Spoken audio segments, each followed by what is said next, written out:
ऐसा फोटो खींचा जैसे सांप खींचा। अरे आई है मैया दुलारी,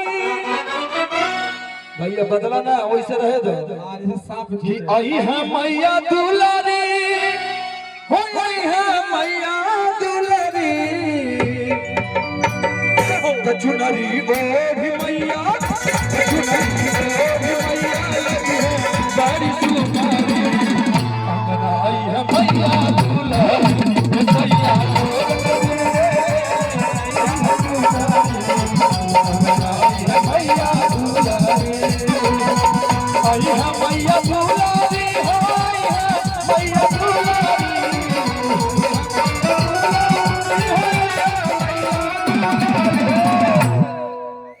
अगला साल लगाइल सारे में गुजरी, अगला साल आशा में गुजर गई कि अगला साल लगाइल सारे में गुजरी, अंगना आई है मैया दुलारी, झूम गए कि अगला साल लगाइल सारे में गुजरी, आई है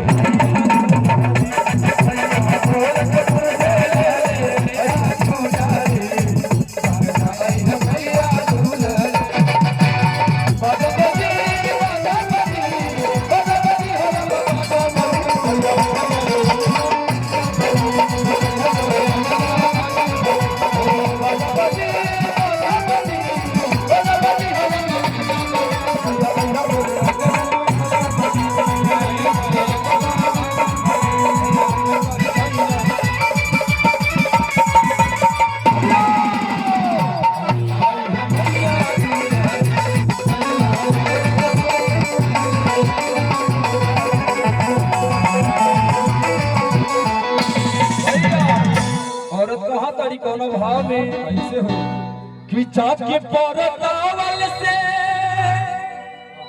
अरे ले आई हा जोड़े काला सा, कि चाँद के परतावल से ले आई हा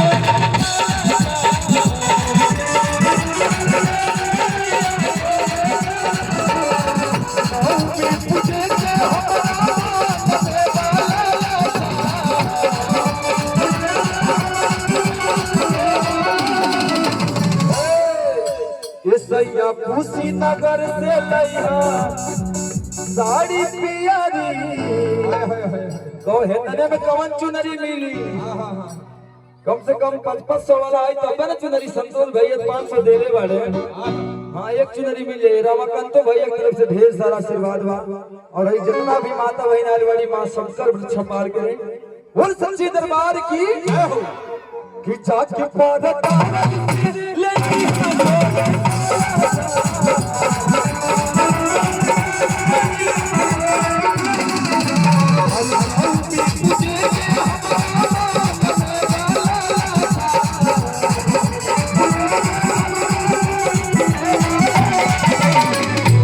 भाई देखो एगो दीदी के तरफ से 100 रुपया आयल बा, ए सैया खुशी नगर से, ए सैया खुशी नगर से लैया साड़ी पियारी, आई है मैया दुलारी,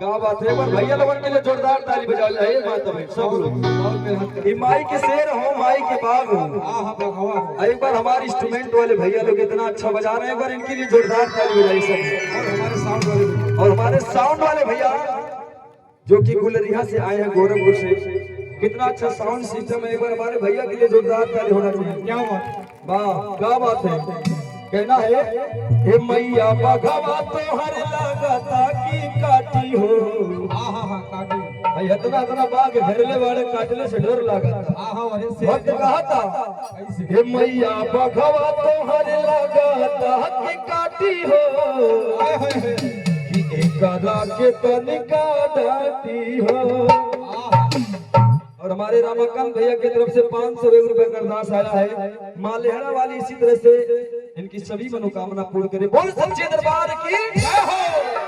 बाप रे, इतना इतना बाघ गरजत है हमारे के ऊपर जाए पड़ी लागत। ये मैया भगवा तो हर लागा काटी काटी हो।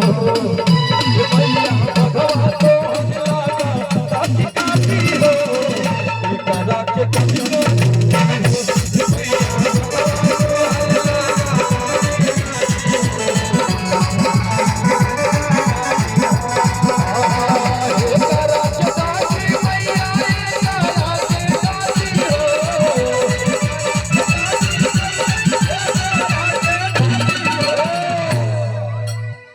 बैठल बन के दुआरिया पे टाटी हो।